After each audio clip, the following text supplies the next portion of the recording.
Ever have your heart broken by a plant? Is it even possible? Find out in this week's episode.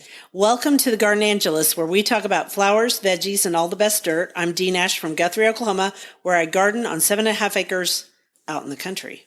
And I'm Carol Michael from Indianapolis, Indiana. I have a suburban garden measured in square feet. It's about a third of an acre. We call ourselves Garden Angelicas because we are evangelists for gardening. We love gardening, and we want you to love it too. Yes, we do. And we aren't afraid to spill the beans and tell all of our gardening secrets, the good, the bad, and even the ugly. But that's enough of who, what, when, where. Let's move on to this week's episode. Hello, Dee. Hello, Carol. How's it going? It's going very well. How about you? It's going great here. I'm looking out my window, a gentle rain is falling on my garden, and after 3 very hot days, it is exactly 63 degrees Fahrenheit today. And yes, I've already been out there. That is not very warm. And you know, I've been hearing from people across the country. Actually, I had an email from somebody in Iowa, and it was cool there today too. It's 71 here. And you guys, have you gotten any rain yet? Because I saw the storms were headed your way. We don't have any. No. I thought we were going to get some last night, but it was all south of here. But on Got it. Saturday morning, really early, 3.82 inches of rain. Wow, good for you. We'll see how much I get today. It's just nice to get a respite, when it's been really hot and now that good sunshine pumped up the volume in the garden, but everything's kind of going, whoa, it's hot. Now everything will get a respite and it'll be an even prettier garden. Hey, guess what week it is this week? I know what week it is. I know it is National Pollinator Week. Whoop, whoop. We love pollinators. So tell me a little more about your garden, and then we're going to talk a little bit about National Pollinator Week later, right? Yes. Well, really, we're not going to talk much about our gardens. We have 2 stories to tell that we told last week to each other after we had turned off our microphones. And I almost made us re-record because I don't know if we should put evidence out into the Ethernet that we are insane. However, we are completely insane. I was out searching for viola seeds, as one does on a lazy summer afternoon. And I found these sorbet viola seeds. And sorbet is like a line of violas. And I've seen them before, and I think that they might overwinter. So I got really excited. They were on Swallowtail Garden Seed. I got really excited. I ordered like one of everything. But I didn't know if they got in my cart. And so I ordered again. And so I thought my cart was all set, and I hit the button and I paid, and then I printed off the invoice, and I thought, oh my gosh, I ordered 2 of a bunch of these. So I thought, I emailed them and I said, I only meant to order 1 of each variety.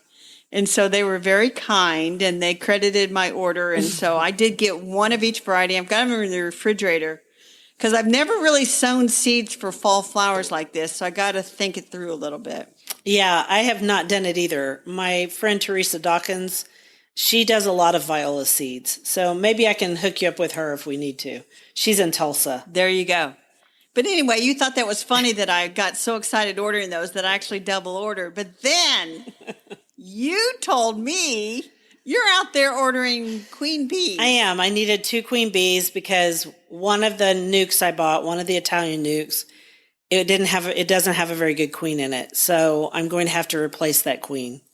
And then the other one, the split I made this year, I'm going to have to replace that queen. So, because I'm not happy with the laying pattern, if that makes sense. I hate when you don't have good queens. Well, if you don't have good queens, that's a problem in bee land. And in fact, I did a big newsletter last week, and we'll link to it. And it was all on beekeeping and the meaning of life. So we should link to that. But the funny part about this story is I ordered the 2 queens. I put them in the cart. I hit the sale button. And then I got a notice on my watch, my Apple Watch. And it said, this large purchase has been approved for your credit card. And I was like, what large purchase? They were $39 a piece. I mean, that's pretty expensive for an insect, but come on. And so then I looked at my credit card and it was $700 because I accidentally ordered breeding queens For those, for the big beekeepers, and they're artificially inseminated. And I don't even want to think about what that is. So like you, I called them and said, oops. And they said, that's okay. We'll cancel it. And so they canceled it. And now we're doing something different. You told me that. And I did not expect you to say artificially inseminated queen bees. And I spit my tea out all over my keyboard. Yeah, no kidding. So anyway, we are insane. But a shout out to Swallowtail Garden Seeds for their excellent customer service. We will link to them. They have those sorbet violas. And then do you want to link to the place where you get your queen bees to give them a little link, Love Dee? Sure. I'll be glad to. It's Wildflower Meadow Queens. We can give a link to them. Okay, very good. So you also picked the hottest day of the year to have a tour of your garden. I did. I didn't do that on purpose. We just set it up, and it turned out to be the hottest day of the year so far. And I was out there all day, and you're looking at me. I am now very tanned. Even though I put on, sunscreen. I didn't put on enough sunscreen. And I was out there all day, but we had tons of visitors. It was so much fun. And I had some really interesting observations about the garden that we won't talk about right now because we don't have time. But I'm going to do a blog post about it. Very good. I look forward to the blog post. And if you get it done in a decent amount of time, Dee, I will put it in the show notes. Sounds good to me. So do we have a quote? We do. Don't get too attached to a particular plant or group of plants. It just leads to heartache. And that is by Dee Nash. I know her. Yeah. Yeah. Dee Nash. Well, I say that a lot to people because this year has been very hard for gardeners. They've been very, very sad about all their crepe myrtles and vitex and different things that died to the ground. I'm kind of sad about my roses because of Japanese beetles, which we'll talk about later. Just don't get too attached. Grow lots of different things. That's right. And so, speaking of lots of different things, we're going to talk about a biennial that I do not grow, but you have one of. And it's part of this new series. We're very excited, aren't we, Dee, to talk about different types of flower shapes. Yeah, because we wanted to talk about flowers in a different way. And so that's really cool. So today we're going to talk about umbels. And so an umbel is where you have a central point and short flower stems all join at that central point. And the most common flowers that are umbels would be dill, carrots, fennel. Everything in the whole carrot. Is there a carrot family? Yes, Apiaceae, I think it is. Yeah, I thought there was. So it's all in that family. And yes, they make a little umbrella. So that's why they're called umbels. But the one we want to talk about, since dill and carrots and fennel are really for the vegetable garden, we thought we'd talk about Angelicas, which is a biennial for the flower border. It's huge, it's tall, it's like 6 feet tall, likes a lot of moisture, constant wet. I do not have this in my garden because I don't really have a good constant wet spot for something that's 6 feet tall that would self-sow. Yeah, you don't. You really don't. I mean, I don't know that mine's that wet, except this year. Except that I water with drip irrigation. So if you plant an umbel close to the drip irrigation, that should work. So we came up with 4 different species of these Angelicas. Let's be honest. You came up with 4. Okay, so I came up with 4. So one of them is Archangelica, which is native to Europe, and we found them at Select Seeds. Some people call it the Holy Ghost plant, but it is a white flower. It's really pretty, and I think that Monty Don grows it in his garden. He probably does, because it is native to his area.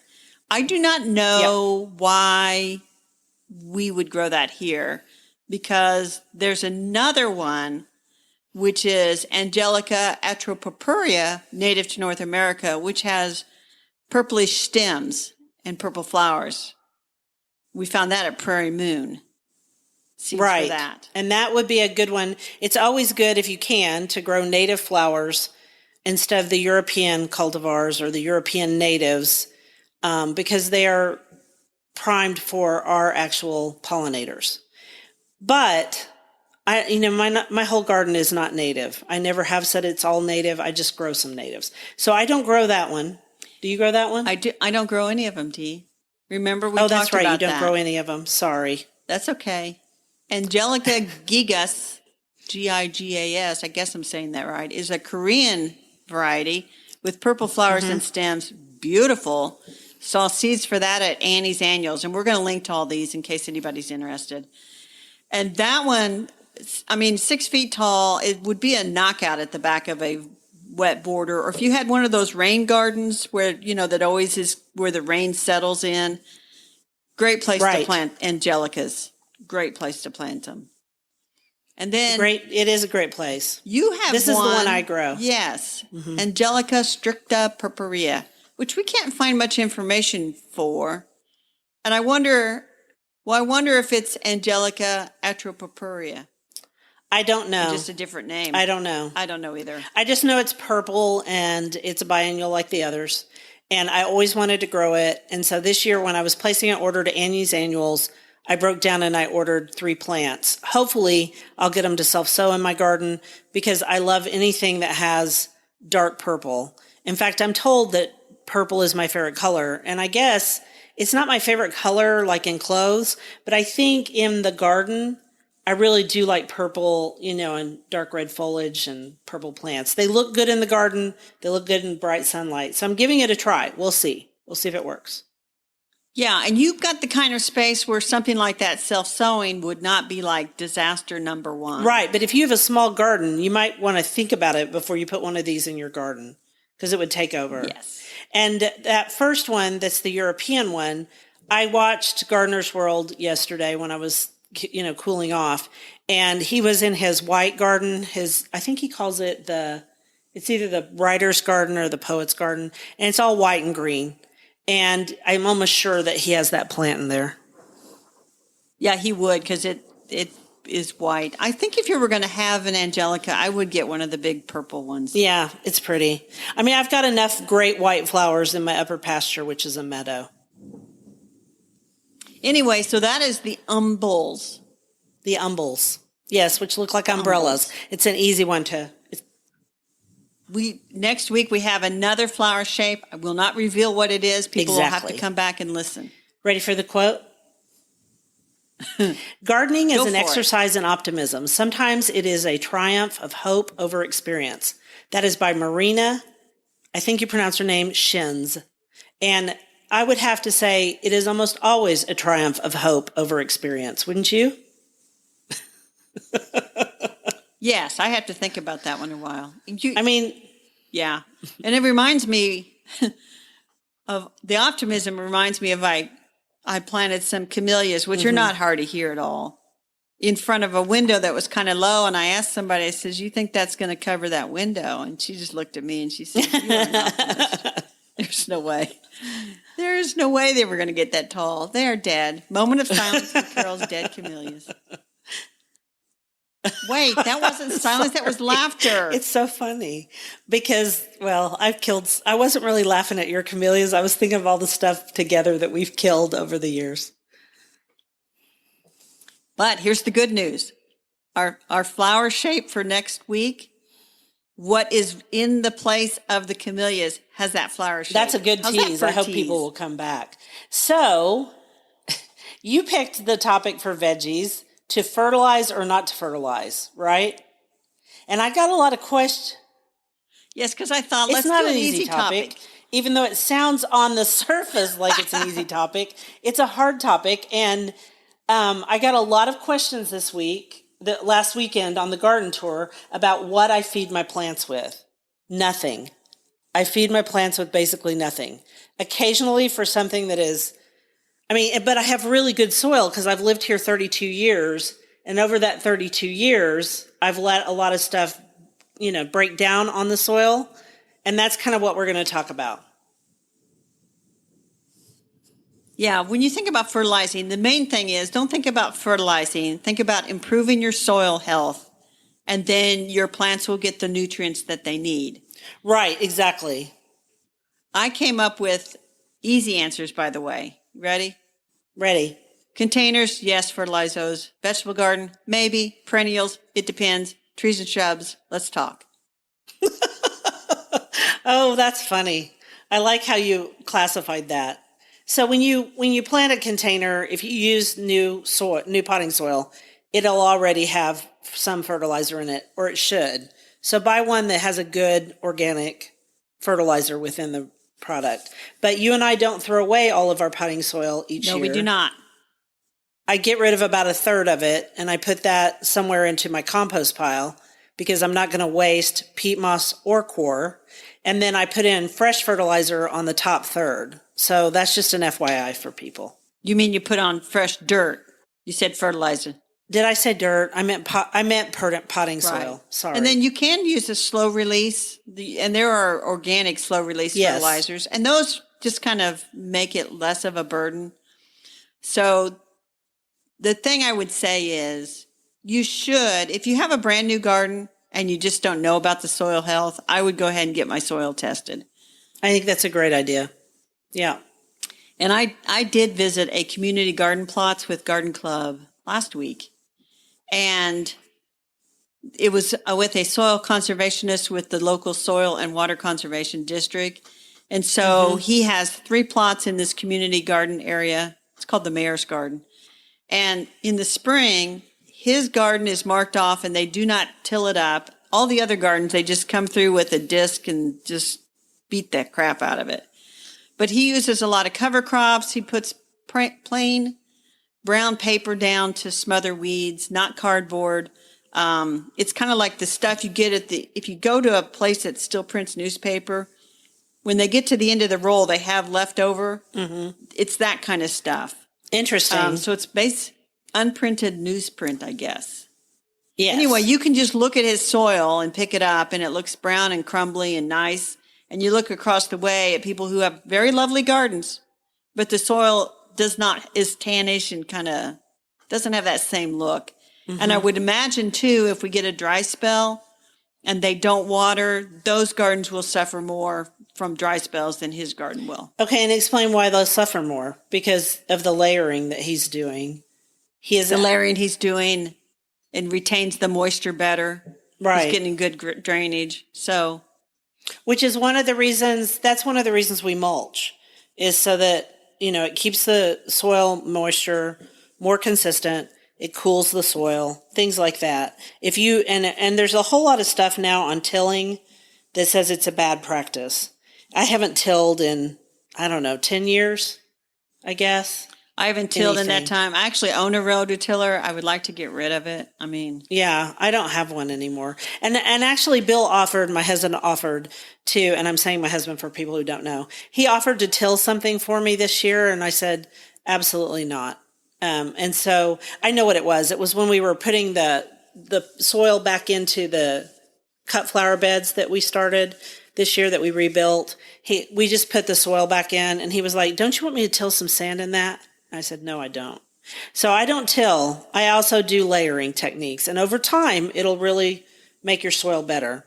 So you should check with your local cooperative extension service for more info about all of these matters. And like Carol said, you should probably get a soil test if you have a very big vegetable garden or other garden that you haven't yet planted and you don't have a system. I don't think you can go wrong with certain things, but it's always good to get it tested at least once. So let's move on to the next topic, which is, we have a quote for it. Go for it. I am always more interested in people than plants. Nature doesn't make gardens, people make gardens. And the story of a garden is always the story of a person. Monty Don. Who we really enjoy. We enjoy Monty Don, and I think he's right.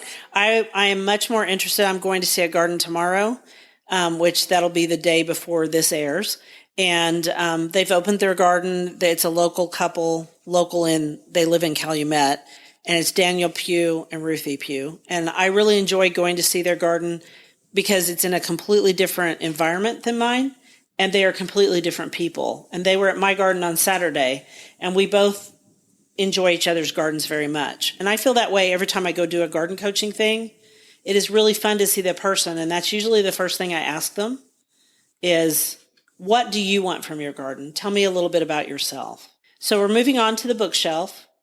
And on the bookshelf we have this week, 100 Vegetables and Where They Came From by William Woyce Weaver. He's a he's a plant historian and one of the best plant historians.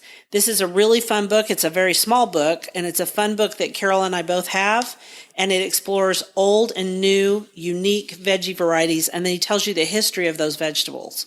So it's a good one to read on a rainy day or in the wintertime when you're thinking about planting your new vegetable garden. And now I'm just looking through it, and it's like, this is also one gigantic rabbit hole. Yeah, it could cause us both lots of problems. Remember the thing above where we were talking about ordering stuff? It can get you in trouble. So just keep that in mind. Right. I'm looking at, like, he's talking about the Lancaster Lad pea from England. And so he says, and this tells you how obsessed he is. Of all the 50-odd varieties in my permanent pea collection, the Lad is one of my favorites. Plants are dwarf, 1.5 feet tall in this country, up to 2 feet in England. I'm just like, and so then it starts to make this list and it says, maybe I should get some Lancaster Lad peas to try. Yeah, they might work in your part of the world. One reason that they get so tall in England and not tall here is they have much longer day length than we have, and their sun is not the same as the sun in the Midwest or in the South Central part of the United States. So there's that. And William Boyce Weaver is from the Northeast. Well, then I have to read this next part. For those who want to carry through on a theme of English flavors, then, of course, Lancaster Lad should be poached with mint and served with smoked haddock, mashed potatoes, and soft-boiled eggs. Oh, my gosh. This is a ritual meal followed by gooseberry trifle, a good snappy dessert apple like Bloody Plowman, and a handful of Kentish cobs, a type of hazelnut. Okay. Wow. All right. There you go. I'm just like, wow. And so I did have to laugh. One of our garden club members, she and her husband, she brought her husband to see this vegetable garden because he's more into growing vegetables than she is. We were talking about the peas, and they said they grew broad beans, and I said, that's because you're British. Exactly. And that's what they grew. We don't grow those here. Anyway, this is just crazy. This book is just... It could get you in trouble, couldn't it? Yeah. Yeah. Maybe Here's an Oxygen green dent corn. We maybe should move on. Save you from yourself. All right, okay, I'm going to read about that dent corn anyway. 100 Vegetables and Where They Came From by William Boyce Weaver. Thank you, Dee. Thank you very much. A very dangerous book. So we have another quote. And is this did you write this poem? No, this poem was written by somebody named Gary Bryson in 2005. Okay, here's the poem. Oh, I see it right there. I didn't see it at first. Okay, there we go. A poem. Shimmering, crawling, rolling in flight, they eat up my rose bushes by day and by night.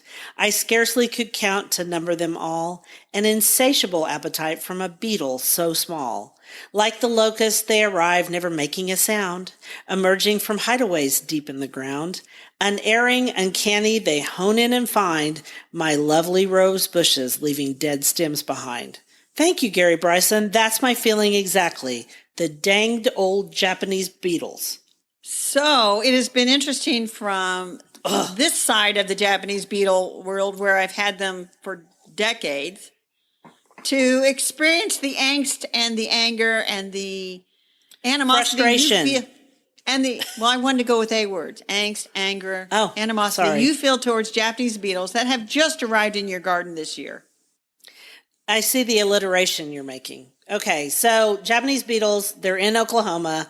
If you want to go and look at the Oklahoma gardening episode that we're going to link to, there's a big discussion about Japanese beetles in Oklahoma and beetle traps and all that kind of stuff. And Carol wrote a haiku for me. Go, Carol.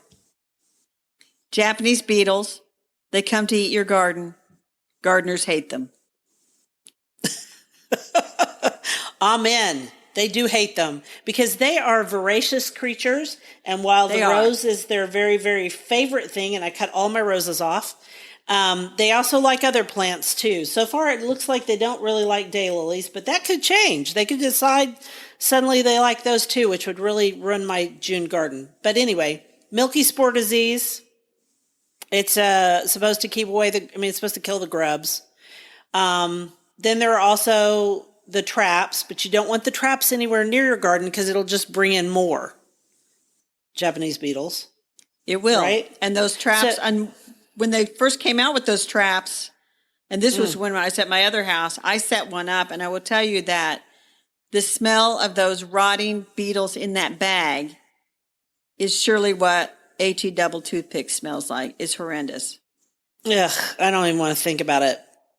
So I now know why Carol doesn't really grow roses.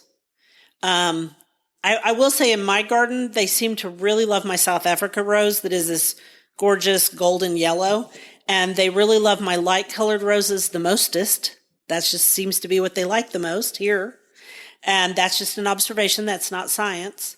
But there are also parasites that attack them. And we're going to link to that too.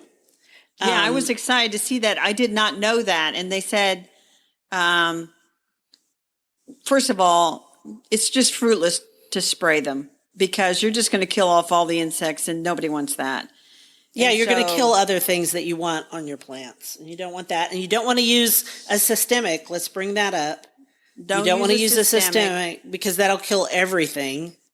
So, Well, you kill the grubs, so people will put down grub control because they are a grub and they overwinter in the soil as grubs. I hate them. And Dee, do you hate them? Oh my gosh. Yeah. I hate them with a purple passion kind of hate. They're the worst. They're worse than almost anything I've got in my garden that's a pain. Let me say this really quick. I have an insect book from 1925. And he says in that book, and I should have brought it off the shelf to refresh my memory, that they basically came in on a Japanese iris that a nurseryman brought into the United States in New Jersey. And so people think, no big deal, I'll just sneak this in from wherever. And It's a big deal. Don't do that. It's a big deal because the devastation.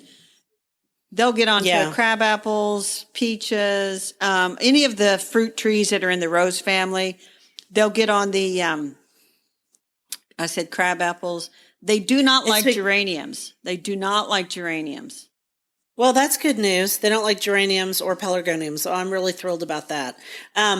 So roses, unless something's changed, are in the apple family, and so that's why they love crab apples and fruit trees. Even though some fruit trees are in the plum family, but apples, yeah, sad. And so the best thing is if you have like a few roses or something, it's going to sound gross, but you get a bucket, you fill it with soapy water, and then you pick them off and you throw them in there. And this is where they said if you look at one and it's got little white things on it, those are parasites, and you should leave those because those are parasitize the grubs later. But, I'm not going to look and say parasitized or not. Just pick them off and throw them into a bucket of soapy water. And do it early in the morning Yes. because they're And fast. they almost always seem to be like mating. And so you just grab them by the handfuls. And Yes, just yeah. yeah. So that's probably enough about Japanese beetles. Let's move on to our garden commissions for this week. What are you doing in your garden this week, Dee? Enjoying the cool weather. Oh my gosh, yeah. I go out there every morning and I deadhead all the daylilies. We're right in the middle of daylily season, which is one of my favorite seasons. For sure my husband's favorite season. What else am I doing? Pulling weeds. I am pulling weeds because we have a lot of weeds, and I'm going to go thin my zinnias in the cutting garden. And I'm going to celebrate National Pollinator Week. Well, that sounds really lovely. I'm going to keep pruning and mowing. It's time to prune everything. Probably yank my pea vines. And then, thanks to you, I've got more corn seeds coming today. Yeah, that pretty corn. Are we going to talk about that corn next week? We can. It's from Hudson Valley Seeds. It's Japonica striped corn. We'll probably talk about it in the fall because it should be a beautiful fall decoration. Anyway, I mean, just thanks a lot. the leaves. The leaves are awesome. No, you should thank me because those are beautiful. They are. And so the packet has supposedly 100 seeds. So I thought, I'm not going to sow 100 seeds. I'm going to sow a bunch of them here. And then I'm going to take the rest of them down to the greenhouse and see if they want to grow them on just to try. I mean, they might get a few to sell.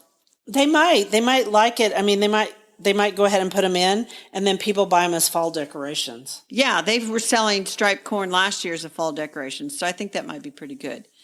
Anyway, that is it for me. We want to thank you for listening to The Garden Angelist. If you like our podcast, please tell your friends about us. Also, hit that subscribe button so you don't miss anything. And if you listen to Apple Podcasts, we'd love a 5-star review. That helps us get noticed by others. Could you also share our podcast with your gardening friends? Word of mouth is still the best way to get the word out there. Yes, and be sure and check out our show notes for links for more information about today's topics, plus links to our own websites. And if you want to help support us, use the affiliate links. If you buy something, especially books, after clicking through on them, we earn a small commission. Cost you nothing. It was lovely to chat with all of you over the Garden Gate today. Bye until next week. Bye, everybody.